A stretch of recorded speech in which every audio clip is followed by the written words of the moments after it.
சமாதி கட்சிக்கு தான் ஓட்டு போடணும் அப்படின்னு பாத்தீங்கன்னா, உத்தரப்பிரதேசல ஒரு சின்ன பொண்ணு பக்கத்து தெருக்கு போனா கற்பழிச்சிடறான். சும்மா கற்பழிக்கல, கைத்தேல் மோடிக்கிறான், நாக்க வெட்டுறான், இடுப்பேல் மோடிக்கிறான். அந்த பொண்ணு சாகும்போது இது மாதிரி பாதிக்கப்பட்டிருக்கு. அப்போ மாயாவதி அம்மா வந்து ஆட்சிக்கு வந்ததுக்கு அப்புறம் 1 லட்சம் ரேபிஸ்ட அரெஸ்ட் பண்ணி உள்ள வைக்கிறாங்க. எப்போ எத்தனை நாள்ல? ஒரே மாசத்துல. அதனால தான் லண்டன்ல இருக்கிற பத்திரிகையில இவங்களுக்கு இரும்பு மங்கைன்னு சொல்லிட்டு பேர் கொடுக்குறான். அப்போ அப்படிப்பட்ட தலைவர் இந்த நாட்டை ஆண்டா இந்த மக்களோட நிலைமை எப்படி முன்னேறும்?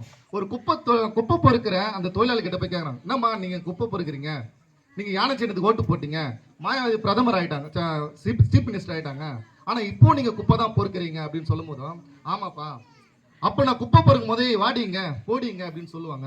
ஆனா இன்னைக்கு வாமா போமான்றான். காரணம் என்னன்னா, என் தலைமையில என்னோட ஓட்டுல என் சொந்த கட்சியில ஒரு சகோதரி இன்னைக்கு நாட்டை ஆள்றாங்க, அதனால இன்னைக்கு அந்த மரியாதை கிடைச்சது அப்படின்னு சொன்னாங்க.